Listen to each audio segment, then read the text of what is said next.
episode of Park Date. I am at the Skyline Park in the hills above Bath, or as I should probably say, Bath, because I'm from Bradford.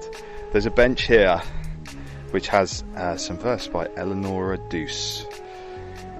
If a blade of grass springing up in the fields has power to move you, rejoice, for your soul is alive. That's nice, isn't it? What's also nice is somebody just said, my dog has just been sick. I'm sorry, which is very polite, and it's a very nice thing to say, and the dog sick was accordingly avoided. And on the subject of politeness, the guest that you're going to hear in this episode is William Hanson, who attempted to make me more well-mannered during our discussion. William is an etiquette expert and spokesman, and also the star of the podcast Help, I Sexted My Boss, which he presents with Jordan North from Radio 1, and I'm a Celebrity, Get Me Out of Here. And that's what you can hear now. And as usual, if you like Park Date, please do review and subscribe and follow us on socials at Park Date Podcast.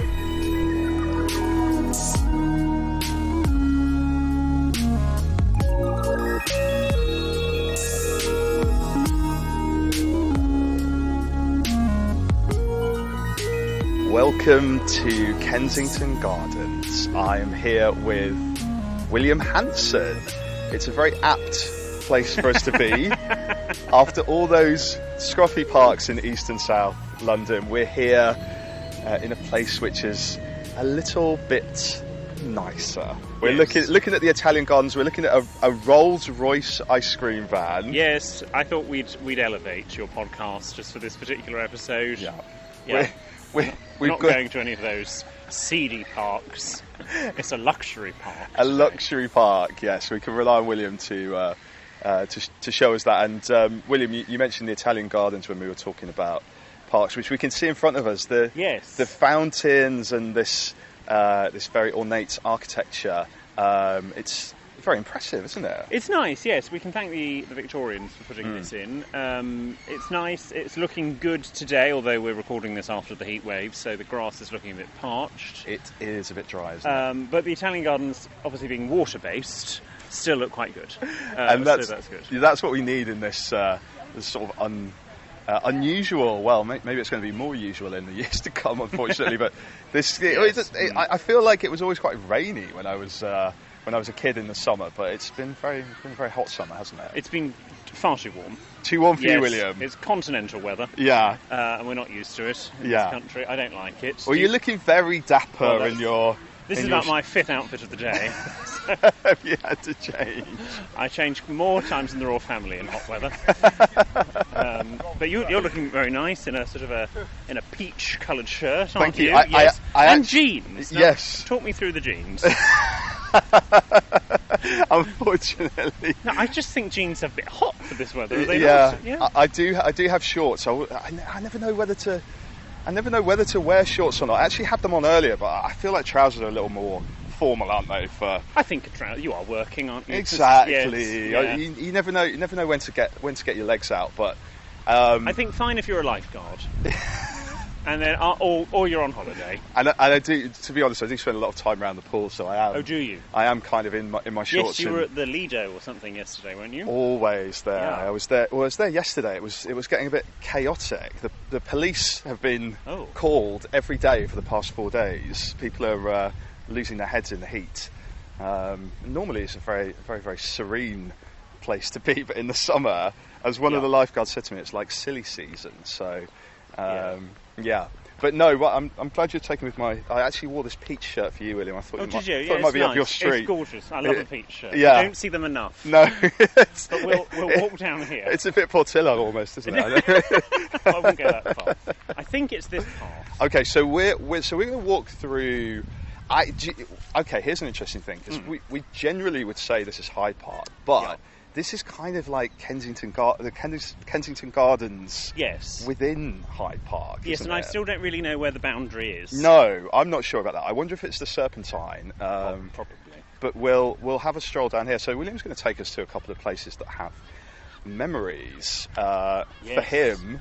Do you remember much about parks when you were growing up, William? Well, we didn't really go to a park in Bristol. I grew up in Bristol, and there wasn't. I mean, there are parks. The Downs, famously. Yeah. Huge, great big expanse. Yeah. Of grass, of which we would do various school things and walks. But the one that's almost, it's a bit like anyone, that if you grow up with something, it just becomes overly familiar and you sort of forget about it. But where I am taking you now, we would do very regular, almost every school holiday, Easter, Christmas, summer, sometimes twice in the summer, we would come to London. And as a younger child, sort of between the ages of 5 and 10, this particular place, and it is definitely down here, I've just seen something to remind me, is where I would insist on coming. Right. This is your favourite. Yes. Now, do you know what's down here? I'm not certain. It's a while since I've been down here. Is it some kind of animal thing? Is it animal related? Oh, well, there are animals. It's a statue. Okay. And it's a statue too, and it's just here, to Peter Pan. The Peter Pan statue, which is just coming into view now. Which is this lovely bronze-esque statue. And well, I mean, this could be a tribute to us, William, because we both look like we're about 15, don't we? Yes, so. yes. And it's got Peter Pan on the top. Yeah. And then he's sort of on some sort of hill. What's this talking statue? Yes, we didn't have this when I was a child. I don't know what this newfangled rubbish is. Here, Peter. Here. So you can scan your QR code and be amazed. It says. Yeah, be amazed. Or maybe. you can just type in speak2.co/Peter. He would, an option. Exactly. I wonder how he sounds. What would Peter Pan's voice? Well, we might have to try that. I think. As a child, apparently, I used to question why this Peter Pan statue didn't look like the Disney one. It's very kind of Germanic, doesn't it? Yes. It's a boy in a dress, really. Atop a kind of what is that? Sort of mound with rabbits hillock. And yes, we'll call it a hillock. I would imagine that sort of there's a younger girl kneeling, although she looks absolutely micro. Yeah. In comparison to Peter Pan. Well, he's a giant, isn't he? Yes, I guess that's Wendy. Yes, maybe it's Wendy, exactly. And then we've got the Lost Boys and the animals around, is what I'd imagine. So this was something that you really liked when you were little? Yes, and we just come and look at it. Yeah. And stare at it. It's very nice. It's very nice. What is he playing? Some kind of... He's got a bugle. Yes. He's playing on his having a blow on the bugle in the park. Having a blow on the bugle. We've all done that. So he's doing that. It's a lovely statue, and it fills me with... Yeah, I can remember when I first... we were obviously... Yes, I remember. I had made some comment to Mikey, my fiancée, years ago when we were staying in London. We didn't even live in London at the time. I said, there's the Peter Pan statue somewhere in Hyde Park. I forget where exactly. And he looked it up and took us on a walk without telling me where we were going. And I remember seeing it for the first time in 10, 15 years and being quite emotional. Yeah. Because we'd come here with my grandparents, neither of whom are with us anymore, and with my parents. And it was just nice to memories. Come with the fiancé. That's a very sweet thing of Mikey to do, isn't it? Yes, very nice. Yeah. He's a keeper. Yeah, definitely. Well, it's really nice, isn't it, to have those memories, exactly. And I feel like parks are really important when you're a child. They're the place that you get taken, and you kind of have your first adventures there, don't you? Yeah, you do. Yeah. And this is this is key to it. I wonder if there's a plaque on the other side. Let's have a look. Let's have a look. We're going to go and approach the statue, and we'll see what's around there. No, there's nothing. I can see a squirrel. Silly QR code. Yeah. What is... There's a bird hiding. Yeah, there's a bird hiding. What's this, like a woodpecker or something? It's a pretty big woodpecker. But equally, Wendy's tiny, so... How's your bird watching skills, William? Not very good, but I do know that's not a woodpecker. It's got a large... It could be a woodpecker. It's got a big beak. I very large wings. Yeah, very very big There's wingspan. also, I always remember being disappointed, and I'm still disappointed now actually, the memories are coming back. There's no crocodile. And you see, my brother in particular was fascinated with crocodiles. Yeah. I am now fascinated with crocodiles and alligators. Yeah. And I would have carved one in, Yeah. personally. Well, I mean, we could come back here later and get out the carving tools. We could, and be arrested, yes. Do it ourselves. Be arrested in Hyde Park for a different sort of reason. I'm just going to look around the other side. Let's see on the other side what's there. There's no plaque there, right? No. I can see some parts of it. There are mice. You know, I've never noticed the mice. Oh yeah, there's some mice hiding in the bottom. Yeah, and Some absolutely songbirds. mice, so. Yeah, and you can see bits where people have been rubbing. Thank you. We won't sit there. People have been rubbing the statue as well. That reminds me of the Juliet statue in Florence, where her boob has been.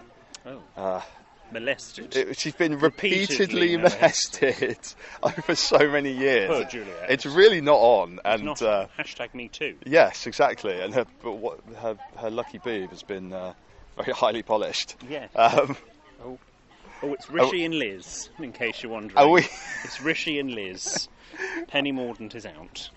Wow, the latest news from the. If you're not in Britain, that's the Conservative Party leadership contest. Yes, it's like American Idol. If you're listening to us in America, it's our version of that. It's basically the same. Yes. There's no differences whatsoever. No, exactly. So we'll just take a stroll now. We're walking past the Serpentine. On our left, one of the few. I love a swim, and that's one of the few places in London I've not had a swim. You go in what? You go in that? I'll if it's wet, I'll get in it. Put that on a t-shirt. But that's one place I've never got. I believe you have to be a member, though. Talking of Tories, Matt Hancock flouted the rules and just got in, and he wasn't a member. Silly Billy. Yeah, exactly. Yes. So we're strolling through here. So, William, maybe now's a good time to ask you about something which. One of the things which people might know you for, and that's manners and etiquette. And we've talked about this before, but maybe you could tell us the story of how you became interested in this area. Well, my grandmother, one of the characters of the Peter Pan statue, she gave me a book of etiquette when I was 12. Yeah. And for Christmas, and I reluctantly started to read it because she would just say, "Oh, have you read any of it yet?" I thought, well, I'll probably just read a couple of pages, then I can tell her, and I'll pick some pages in the middle, so she'll think I've read it. And actually, it was quite funny, and I quite enjoyed it. So I ended up reading the whole thing. And then when I was 16 or 17, my school in Bristol said, we're just needing someone to teach the younger years how to set a table next Tuesday. Could you do it? And I was still at school. And I thought, okay. Not really. I don't think that's what I'm meant to be doing. I'm probably meant to be studying for my AS levels, but all right. And so I did that every Tuesday and quite enjoyed it. And then they said, okay, now teach them how to shake hands, teach them how to write letters. And unbeknownst to me, this is a sort of career slowly started to blossom. And then got some scout groups, heard about me doing it and said, come and talk to us, and some WIs, and the local paper did a thing, and as you all know, one thing leads to another. Is this the Evening Post? This was, yes. Well done. My local papers. It's now just called The Post, Is it? But it was the Bristol Evening Post at the time. Yeah. I'm going to Bristol this weekend. Oh, it's a lovely city. Doing a book tour. Yeah. Oh, fantastic. Oh, very good. Where are you? I will be doing a talk at a place called Design West, which is kind of architecture and design place. Nice. Well, Bristol's good for design. Yeah. I also got to talk on BBC Radio Bristol. Oh, who are you talking to? I'm not sure. Because my brother presents breakfast on BBC Radio Bristol. Oh, it's in the afternoon, but that's great. Oh, okay. Yeah, wow. okay. Yeah. Look out for your brother. Yes. Well, yeah. If you're there after 12, he'll be gone. But he just does a show and leaves. Yeah, show and go. Yeah. Show and go. Oh, fantastic. Yeah. So you were basically the William Hague of manners. Oh gosh. No one's ever said that. But then, I guess I was. But then it's blossomed into something more, hasn't it? And you kind of yes, made it into really something that's well, it beats a proper job. Yeah, yeah. Yeah. I had no idea that this was going to be what it was. I thought, I'll do it for. Just do it for when I'm at school. I went off to Manchester to read English, and it was really only when I had just started at Manchester did it start to actually. I got paying clients because for years I wouldn't charge the WIs or the scout groups anything. Yeah. Because I thought, well, there's no need. I'm just quite happy to do it.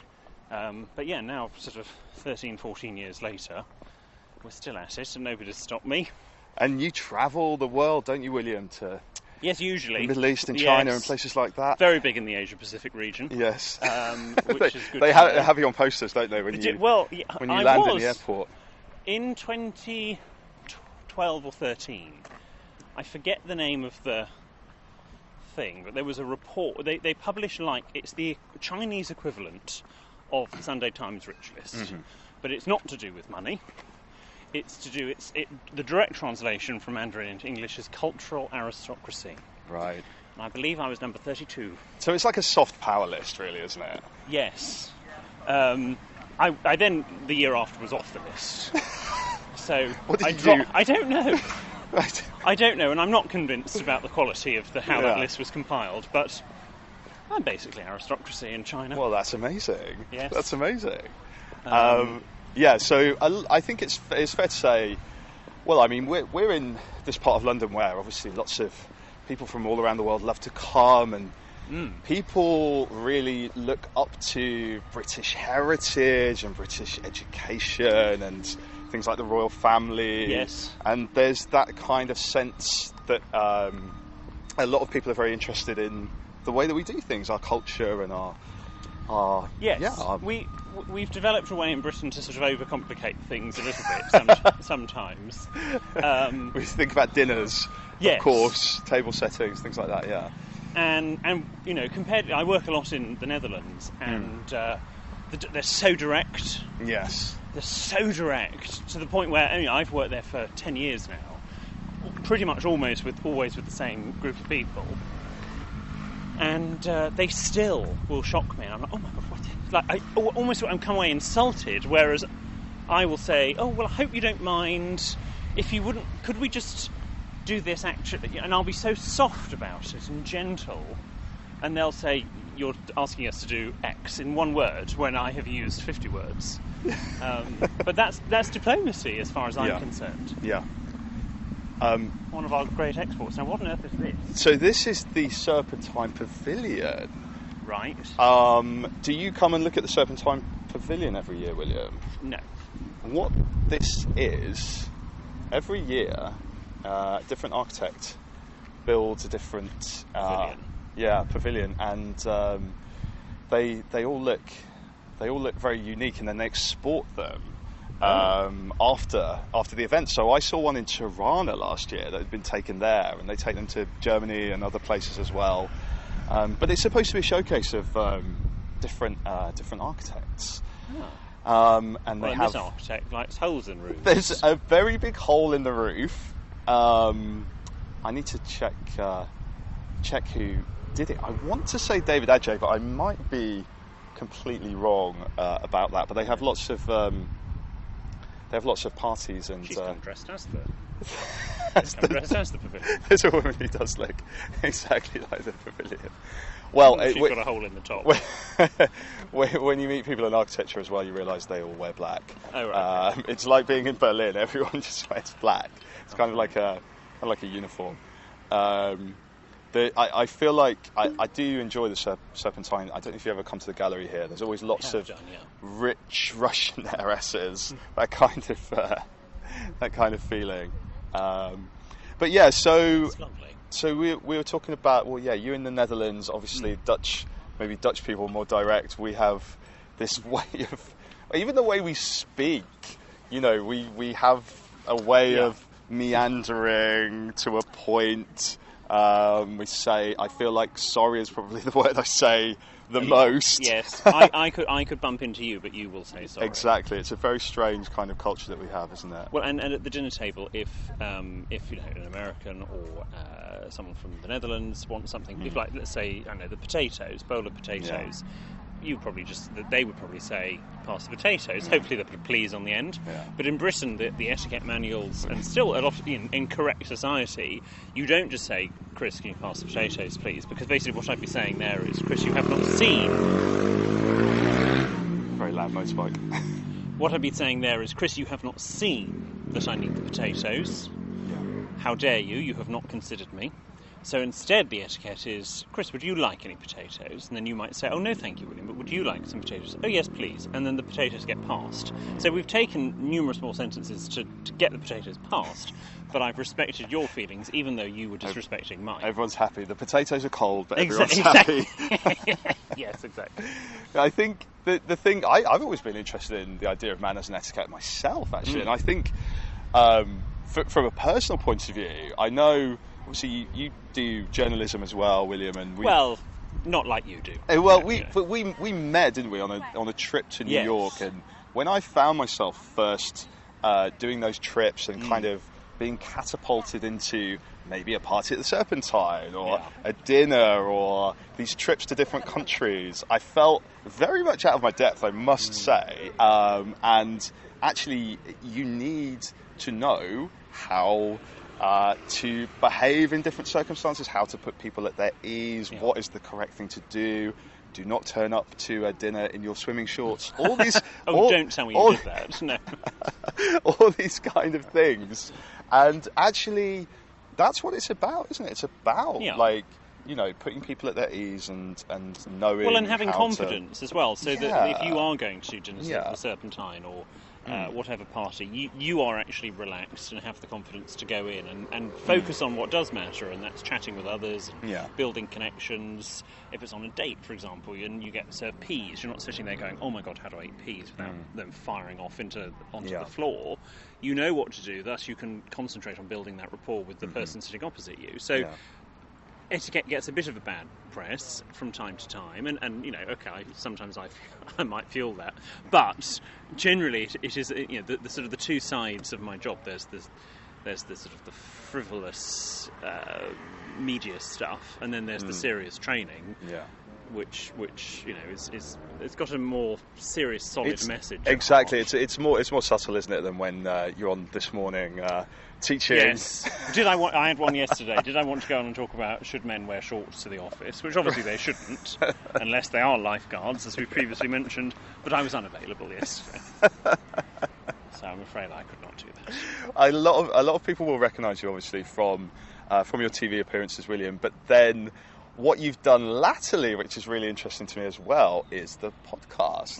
Sexted My Boss, very, very popular podcast, and it obviously shows that people are interested in these things. Yes, right? There's a glimmer of hope, and the most hopeful moment I've ever had from that podcast, and the idea is to answer all the questions that, let's say, your traditional etiquette manuals, the Debrett, the Emily Posts in America, Knigge, as it's called in Germany, I believe, with a K, that they wouldn't answer. You know, so we're not talking about oyster forks, we're talking about what to do if you send a naughty message accidentally to your boss, for example, and that sort of thing. How do you get out of it? But actually, last year in Bristol, to mention Bristol again, my hometown, when we were doing our live tour for last year, we were in a very posh, to use a vernacular word, venue, St George's Hall. Lovely old deconsecrated chapel. Normally they have sort of recitals of the Hallelujah chorus, requiems, that sort of thing. And then they had us, and it's different. We only went there because our original venue got burnt to the floor with arson, so we were moved. Anyway, long story. We were there, and the ushers come in, and they're all sort of retirees who sort of help out and get paid a little small thank you. And I thought, oh my god, you know, we make quite explicit jokes and quite crude. They're going to be absolutely on the floor. And apparently they adjusted. But what was nice was our predominantly younger audience, all when they left the building after the show, turned to the ushers, and pretty much all of them said, "Thank you very much." And the ushers came up after and said, "We have some very well-educated people that normally come from the older generations, from a middle-class background, come to listen to our programme, and hardly any of them say thank you." Yeah. And the fact that our audience, our G&Divas as we call them, all did that, unprompted, I hadn't said anything on the podcast, it's almost one of the most the proudest moments of my career, because that's really what it's all about. Yeah. It's just saying thank you. And that's a really, really good way of summing it up, isn't it? I think it's about that kind of respect for people, and making people feel comfortable, and that's a lovely story. Incidentally, the D, listeners, is for Dubonnet. Dubonnet. Dubonnet. You can say Dubonnet. Some people say Well, this Dubonnet. is something I've wondered about. Americans say Dubonnet. Right. There are three pronunciations. Should we say Dubonnet? We say Dubonnet. Okay. Not Dubonnet. Dubonnet I can't get involved with. Yeah. Which is, I believe, the Queen's favourite drink, isn't it? Well, it was the Is that late what she yeah. has? Well, or is it yeah. the Queen Mother's? Queen Mother the Queen Mother's started it. drink. Yeah. She would have a gin and Dubonnet, and it's fairly lethal. It's obviously 1 part gin, 2 parts Dubonnet. There's no mixer in that. Well, I was going to say neither of those drinks are a mixer. No. So. But hey, Queen Mother lived to 101, so let's not knock it. The Queen then adopted it and enjoys it, although I'm reliably told only has it at lunchtimes now, because it's a bit strong for her in the evenings. I see. So, and she's still got queening to do, whereas the Queen Mother just, could party on. Should we stroll again, William? Yes. In which direction? Which direction should we go in? I've never gone down there. Let's go down here. Let's go down here. I know, because I go to Harrods that way. I walk through the park. But this what's your normal Harrods purchase? I have my hair cut there. You have your hair cut in Harrods. I dread to think how much that costs. Same hairdresser as the Princess Royal. It's not why I go there. I just want to make that clear. Do you pick up anything from the food hall? Oh, yes. They always have nice things. Truffled ham, egg and chips. That's my new luxury thing. Right. In fact, I'm in the mood for it now. Right. We're having something else for dinner. Right. I just go and get some truffled ham. Should we go and eat that and not tell... You have to tell Mikey. No, or we'll sneak one in fine. before you get home. Yeah, exactly. Yes, go and get some truffled ham from the food counter. And then we do sweet potato wedges at home. Do that ourselves. Don't subcontract to Harrods. Poached eggs. Bit of broccoli. Yeah. Some peas, maybe, which you can eat nicely. Truffled ham, egg and chips. Absolutely delicious. That's your favourite meal? That's my favourite meal from Harrods. What if you were going to come for a park picnic? What would you choose? Things that are easy to eat with fingers. So maybe a sausage roll. Yeah. I don't like scotched eggs that much, but that sort of thing. Might get them for others. Yeah. I'm a big fan of M&S picnic food. They have some very nice, what should I go for? Things. Oh, the empanadas are nice. Falafels, those kind of things. Offer up your empanadas in the park. Nice. Okay. Nice. Well, it all goes on. The what was the other park memory I said? Yes. There was one that came from. Were we talking about Bristol or here? There was one here. No, wasn't I think it's there? Hyde Park. There was one here. Yeah. And it's going to come back to me any minute. It's a childhoody one. Hmm. Oh yeah, it's not actually this park, but it's a park. How do you want to get into this? Tell us Are you going to edit this? I hope you edit this. We'll just play it out. It'll be fine. Okay, fine. Should we try and do it professionally? I'll do a question. Yes. William. Tell us about your park memory of childhood. Oh, it's just come to me. So, apparently, I can't remember this, but I have been told this. Yeah. Aged 3. Mm-hmm. That looks... Let's look at this statue, big statue. I agree with you, Put that the looks Peter good. Pan to shame. Aged 3, I was in the care of my grandparents, my maternal grandparents. My parents had gone away. It was just before my brother was born. And my grandparents thought, well, we'll take him to Victoria Park in Bath, which, as you drive into Bath from Bristol, is on the left-hand side. And Victoria, it's not anywhere near as big as Hyde Park or Kensington Gardens, but most of it is a huge children's playground. It is in effect the Bath equivalent of Disneyland for children. It is so exciting. Disneyland Bath. Disneyland Bath. And I drive past it even today when I'm back in the southwest. Yeah. It does look very, very exciting. And apparently I was taken there. They were, hyping me up in the car. They unbuckled my seatbelt or whatever it is in the pram. And I just didn't move. And I just looked at it with apparent utter disgust and sat there for an hour, didn't get out once, and then asked to go home. That was it. I didn't want to play with the other children. Oh dear. I thought it was all a bit beneath me. So, it's a formative moment, I think. Victoria Park. Victoria Park. I'm so sorry, because it does look great fun. Yeah. And if I ever have children, then I might take them there. See if they like it there. Yes. Yeah. But they might all think it's a bit common as well. Or maybe you could take Jordan there. Maybe he'd enjoy it. Yes, well, he is like a child. Exactly. Yes. So, but in the nicest possible way. But also, it would be a bit dodge to take a 30-year-old there when there probably are other children. So I think we might get some funny looks. Maybe. Going back to the podcast, I think one of the, obviously people are interested in, I think in manners and etiquette, but what they're also interested in is the relationship between you and Jordan. Like that's one of the things that makes it work so well, isn't it? Now, I'm going to ask you, Chris. You guys are funny. For the benefit of listeners that don't know who Jordan is or what sort of personality Jordan has, I'm going to let you fall into this booby trap. Describe Jordan for everyone. Well, in case I might be able to get him on a future episode of the podcast, yes. I would say a very talented broadcaster. Yeah. Well, lots of... Describe how does he sound? He's got a very, very sweet voice. Oh, stop it! For people that don't know, Jordan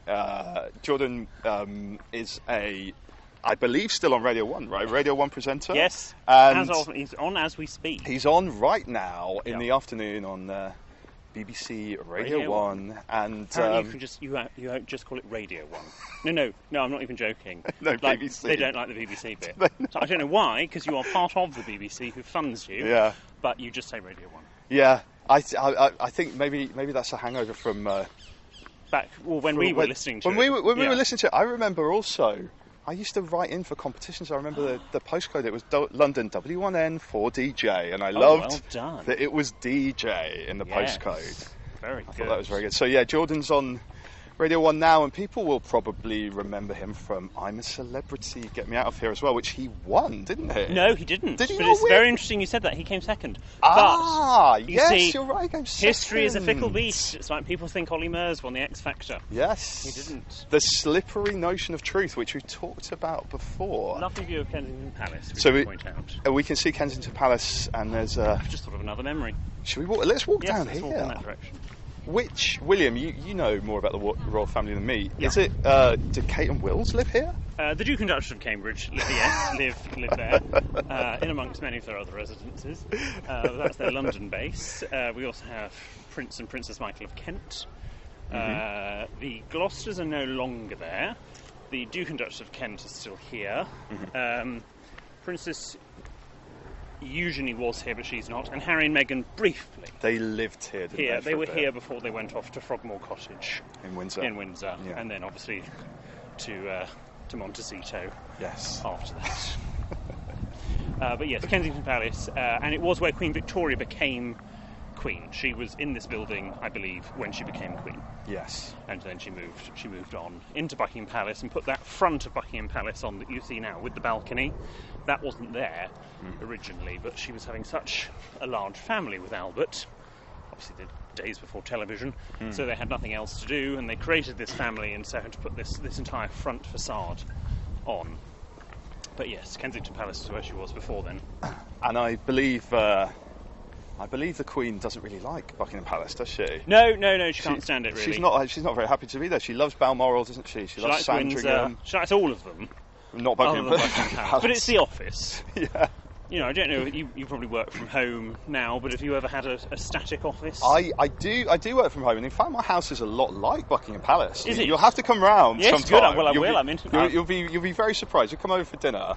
I'll do the truffled ham, egg and chips for you and Mikey, and you can see how huge my house is, because we both know when you work in the media you earn insanely large wages. Oh my gosh! You know, people talk about working... Madonna and I were having this chat yesterday. People talk about working in the city. We earn way more than those people. Oh, gosh. In fact, that's my helicopter you can hear. Oh, is it? Do we need to go? It's coming to pick me up. Tell it to circle. Yes, I actually... did in a past life. I worked for Metro, and I did work in the office there. Well, imagine going back to the Queen. It's like going to bed at Metro. Yes. Like it would be. Of course, you'd hate it. In all seriousness, that could be a royal helicopter about to land. I think it might be. It's very, very loud and very, very near, isn't it? I can't see it yet.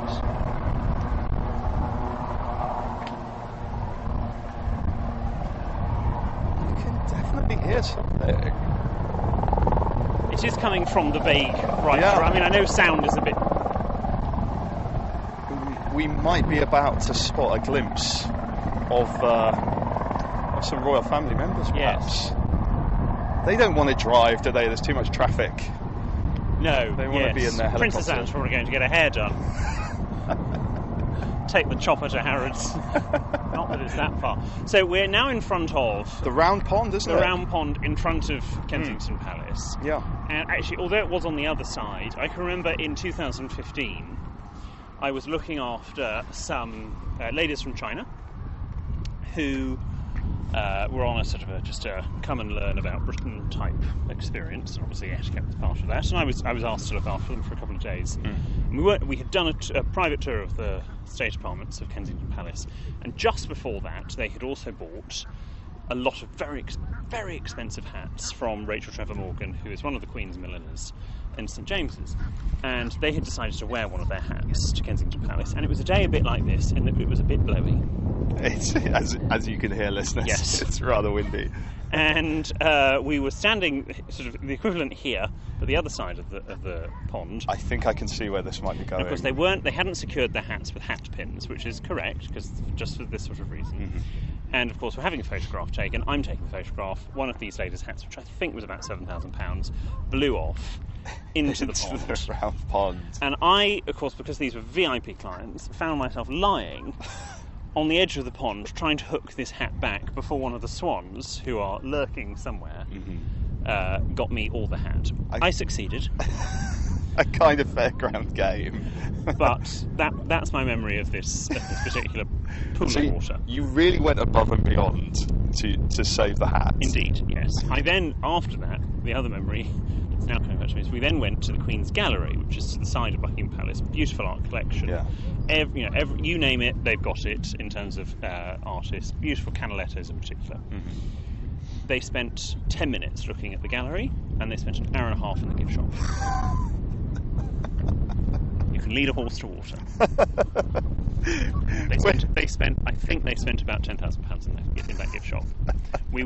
I'm still known intimately by the staff there, and also, with all due respect to the Queen, in that gift shop, that really is going some, because it is largely tat. It's tat with a crown on it, but it's tat. But they've somewhere in some home in Guangzhou. There are a lot of Buckingham Palace tea towels. Buckingham Palace tea towels. If you could see William's face when he was telling that anecdote, it was priceless. One of the things that makes me laugh about you, William, is you have a very expressive face. Oh, do I? Your delivery is very, very good. Okay, thank you. It's the silences that get me, especially when you're on TV and they're asking you to do something, you're sitting there like... Silence is very powerful. It's very powerful. People are afraid of silence. Radio stations like Radio 1 have to put these musical beds underneath people. To fill every silence. And okay, as a youth station, maybe that's what the youth want, I don't know. But I grew up as a child driving to school. Not me personally, I was not driving. My father was driving. What kind of person lets their child drive a car? No. Being driven, but we would always listen to Terry Wogan. Yeah. Master Radio of 2. Silence. Yeah, BBC Radio. You can say BBC Radio 2. That's BBC fine. They haven't ditched that bit. Yeah. But yes, Master of Silence. So I'm. Let's have a moment's silence now. Okay. Yes. We never have silence listen in the to podcast. The geese. No. We'll listen to We'll have a little look around for a second. People tuning in now are wondering what on earth is going Why on. are they not talking? It's quite strange, isn't it?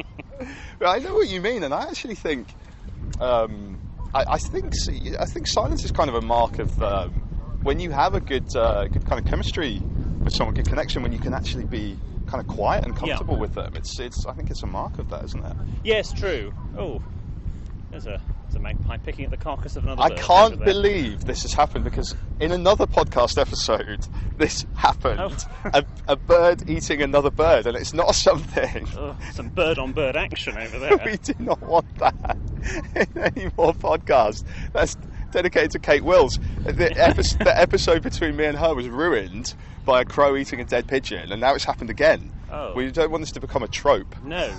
And that was who? That was who? Kate Wills. And ironically, near the house of Kate and Wills. Kate and Wills, exactly. There we go. It's how meta. How do these things happen? And I was supposed to meet her today as well. Oh, were you? I was, yeah. She overslept. She's got a baby. Ah. You can't blame her for that. She's got a baby, but not an alarm. I think the two things are always synonymous in a way. I see. I think that's the problem. So we're walking towards Kensington Palace now. Yes. And in fact, well, talking about Metro, well, you can see their offices over there. The old Northcliffe House. Exactly, home of Metro, the Daily I'm Mail. spending too long with Jordan. Now, actually, because I've just said something, but we'll just go back before I say that. Yeah. Go back to you very carefully sidestepped the accent question. But Jordan has a Lancastrian accent. Yeah. From Burnley, which is a very affluent town in the northwest, for those that are not familiar with Burnley. And that's where Jordan's from. And he talks a bit like that. Anyway, he also can't pronounce his THs, and I just said Northcliffe House because I've spent quite a lot of time with Jordan fairly recently, and I think it's catching. Does he say his name as North? Jordan? No, he can say, bizarrely, he can say Jordan North absolutely fine. Yeah. But think sometimes he's not that bad, but they'll slip in. So I just caught myself becoming a bit Jordan. And you do blend it if you listen to someone long enough or spend enough time. You do start to copy. You become like the same person, don't you? It happens in relationships. You find yourself saying the catchphrases of the other person and kind of talking like them as well. It's very exactly. very interesting. Well, here's a fun fact as well. I'm actually from the north, William. Oh, really? I find accents Which quite. bit? Well, I'm from Bradford. You're from Bradford. Okay, fine. My family moved away, which is why I don't sound like I'm from Yorkshire. No one believes I'm from Yorkshire. Whereas if I call my parents, they have a very, very thick and very sweet Yorkshire accent, Suddenly which turn into Alan Bennett. which do you? all right, Mum. Yeah, and it's strange, isn't it? People, sometimes we lose our accents. Sometimes we want to kind of sound different. But the thing with accents, I think, is very interesting in the United Kingdom because we have so many different accents. A Burnley accent is very different to a Bradford accent, even though they're very near not to miles each other. Apart, no. But yeah, very different. It's very interesting that. We are standing on the spot of the hat moment. Is this where it happened? In fact, I want to get my phone out. Hatgate. Is this the swan? Is this the swan that tried to? That potentially could be. He's got his eye on something. Should we take a photo in a here? Suspicious way. I bet you because I can. So William's got his phone out. We're going to see if we can pinpoint where this happened. What time of year was it? It was May 2015. No, it was April. Hold on, is that how you search a photo by date? I didn't. You know when it was. Was it before or after Paris? Mikey, sorry, this is so dull. It's all Paris. Mikey and I went actually. Do you know what? I think it was June. No. We're going back in time to June 2015. No, I don't think it was. Oh, well, let's just search Kensington Palace.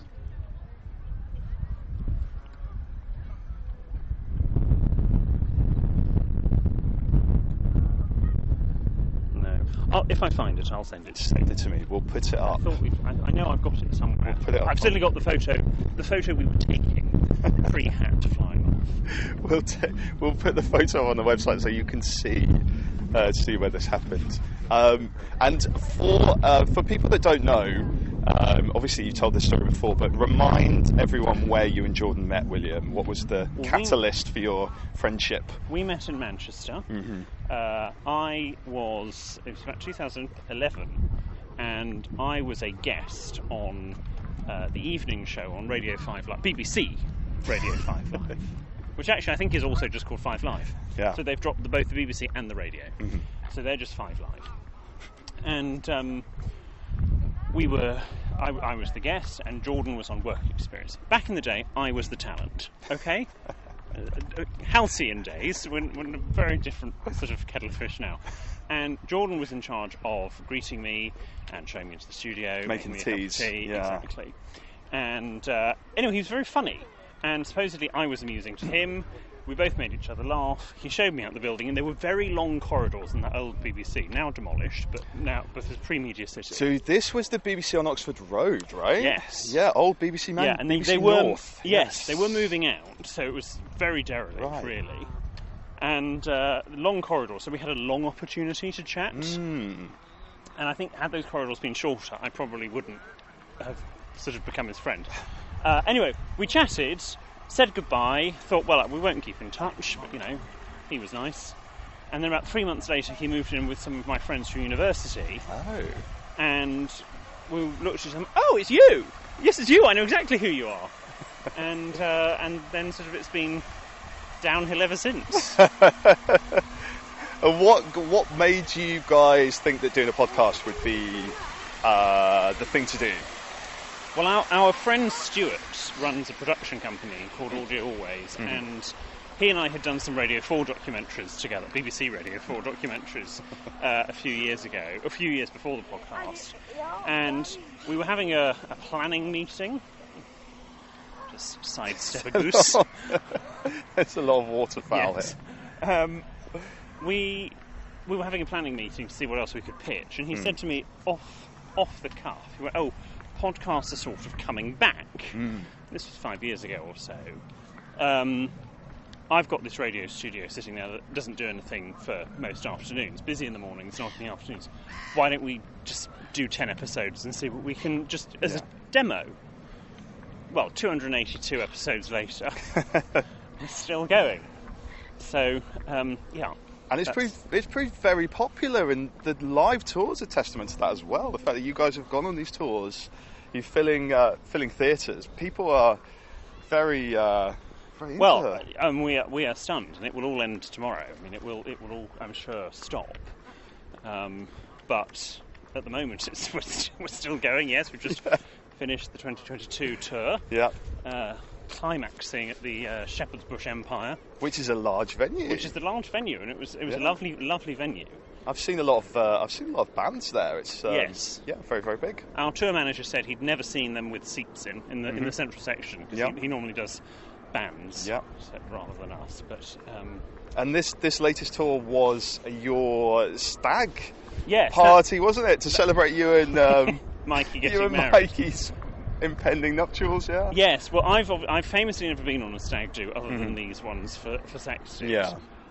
There is a meme that does the rounds every 6 months on things like the Archbishop of Canterbury account, Lad Bible, etc., where I wanted to debate on this morning, going back to something we were talking about whether stag do's were awful or common, as I was saying, or classy, or fun. And they had a Jordan-esque character. In fact, they had someone on who, quite frankly, makes Jordan look like the Duke of Cambridge,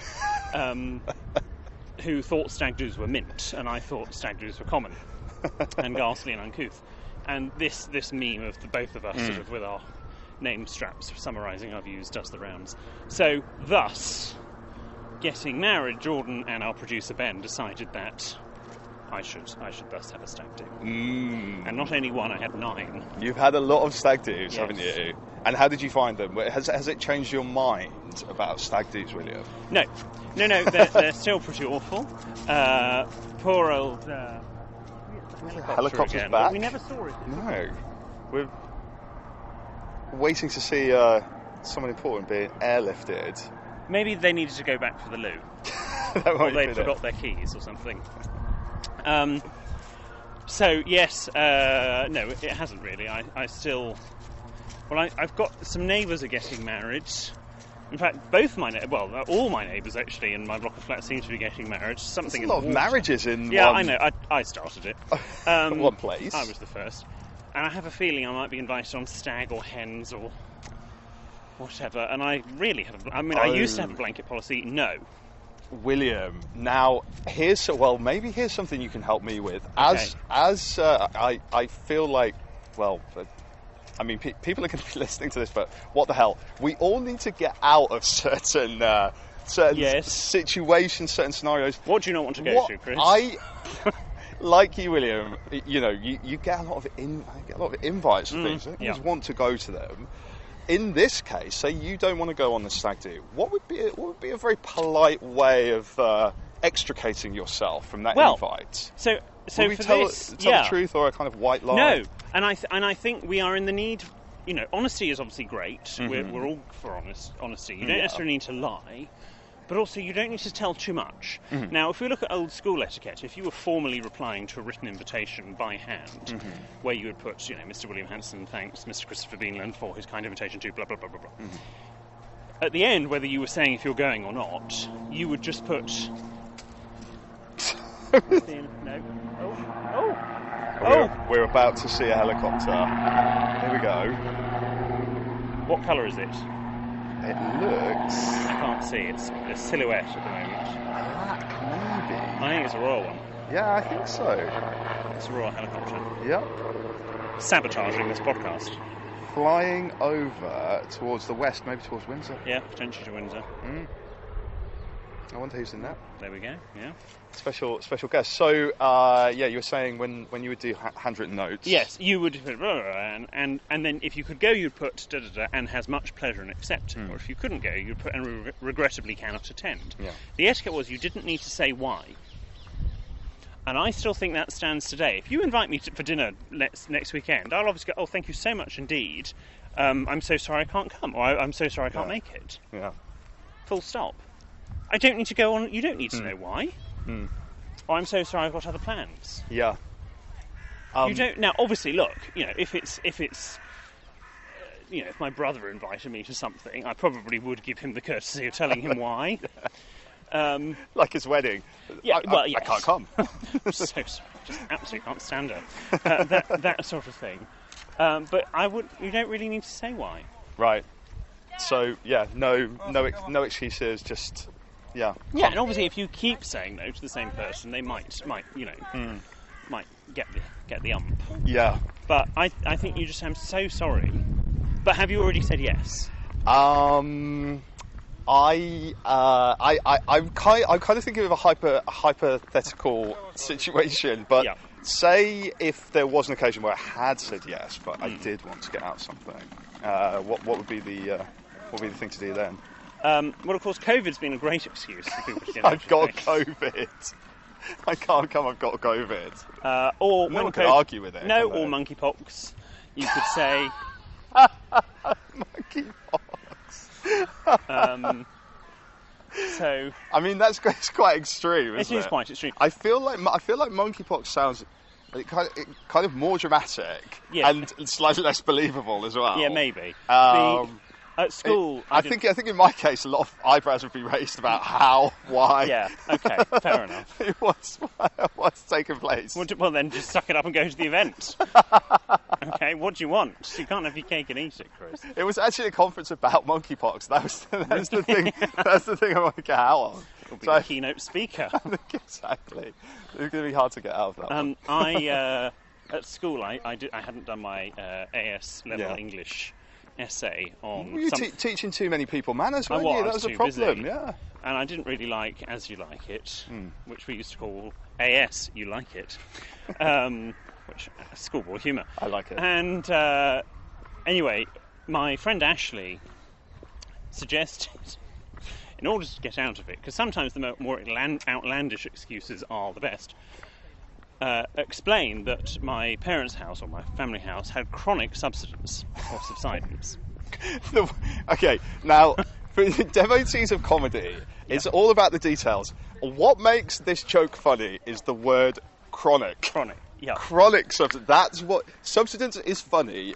Chronic subsidence is even funnier. And so I went in and if Mr. Morris is listening to this, I'm so sorry. Sorry, Mr. Morris. I went in to Mr. Morris and I'm so sorry, but it's been a very difficult time. We've got chronic subsidence. And about to just add, and I don't know, I can't remember whether Ashley spurred me on to say this or not, or whether I added this little bit of detail. About 15 minutes into the lesson, I checked my phone, and phones were just about a thing. They hadn't quite been banned in classrooms yet, because no one really knew about them. And I just sighed and said to Mr. Morris, who noticed that something was wrong, I went, there goes the study. I don't quite... And Mr. Morris did genuinely seem very concerned. And there we also have a potential title for your memoirs, really. Yes, there goes the study. Volume 1 of the William Hanson diaries. You up to the age of 18, there goes the study. Yeah. Right. Yeah.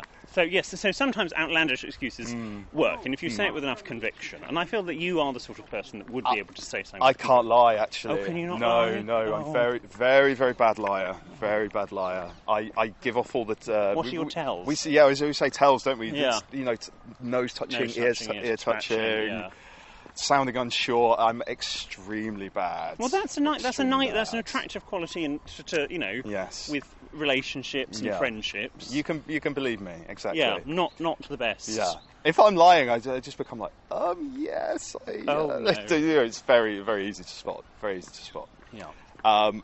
Right, okay, well, we know that. One thing that kind of interests me about British people as well is that way, when we talk about events and invitations, the way you see, again, if I've done this to you, I cannot apologise enough, but when you see someone and you have a very short chat with them, you say, oh, we must get a coffee. Yes. And you have absolutely no intention of ever having a coffee with that person for the rest of your life. Yes. But there's something that kind of compels you, which I feel is like a kind of politeness thing. Like it's, I feel like it sounds nice to say that. And by the way, if I've said to you that I want to have a coffee with you, the chances are I actually do. Yes. Well, I think context matters. Exactly. Don't anyone I'm due to have a coffee with in the next few weeks. Don't overthink it. I do want to. Little pencil mark. He'll probably cancel. I do want to be there. If he phones up and says he's got monkeypox, the friendship's over. But yeah, it does amuse me that it seems like quite a common English thing that, oh yes, we must meet up. we're never going to meet up. Yeah. Why do we do that? Do you think? Do you think? Well, just because are we too polite? Yeah, I think we can be too polite. Yeah, I wonder about that. That is such a thing. Oscar Wilde obviously he had a good quote. I mean, he barely shut up. There's quotes about everything from Oscar Wilde, but he had a quote that a gentleman is never unknowingly rude. And I probably, if I ever do another book, I'm going to have that as the inner sort of, the little bit just before you start the book. Because actually, particularly in this day and age where people are actually quite rude, sometimes it's okay to be rude back. If they are rude to you, fire with fire and all that. Right. Obviously, there's, you don't sink below their level, but you can certainly sometimes match their level, depending on what that level is. So, yes, don't feel the need to be too polite, but I mean, it's a good default to be too polite. Yeah. But sometimes you can come a cropper. You can do. I think my monkeypox defence would definitely lead me to come a cropper. Well, look, if anyone's got any problems or any questions for William, maybe if you send them in, he might be kind enough to give us an answer. So do let us know. And we've returned to where we started, which I think is the Italian Gardens. We can see the Italian Gardens again. It's very beautiful. It's probably a great place to finish. William, what do you think? What's a polite way to end a podcast? How should we? Well, we'll see each other for a coffee soon. See you for a coffee. Bye. I'll never see you again. Bye, bitch. No. No. Well, I would say thank you so much for having me. It's been lovely. I've very much enjoyed it. Thank you for coming. I've done some good exercise. How many steps have you got? Have I done? Hang on, stop that walk. Yeah. Well, apparently that was only 31 minutes, but I think that wasn't. I think we've been going longer. For longer. But I think the watch kicked in a bit slowly. Yeah. But what's my steps for today? What are we up to? 10,869. So that's very good. That's not terrible. Perfect. Because yesterday was static, so we're making up for loss. Anything's better than that. William Hanson, thank you so much for joining me today. I hope you've enjoyed our walk through Kensington Gardens. It's been nice, hasn't it? Yes, it's nice to see you in a park in daytime.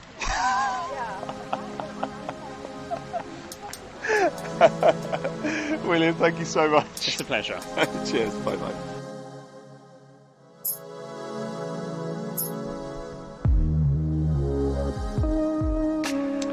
hope you enjoyed that episode of Park Date. There's lots more where that came from, and there'll be more in the future as well. If you enjoyed it, please leave a review, good or bad, make them funny.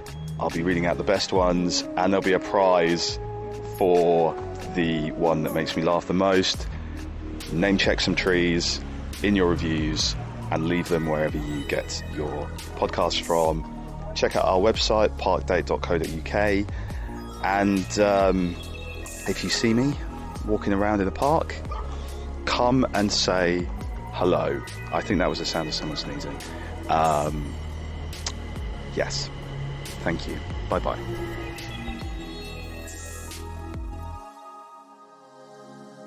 Coming up on the next episode of Park Date, Mary Berry, live from Bath.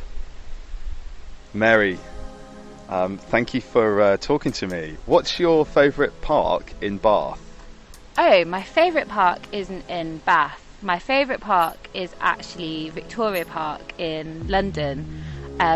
You see, me and the girls really like going to Field Day Festival, and the advantage of being a baker is that I can just make some hash cakes and bring them in, and no one suspects a thing.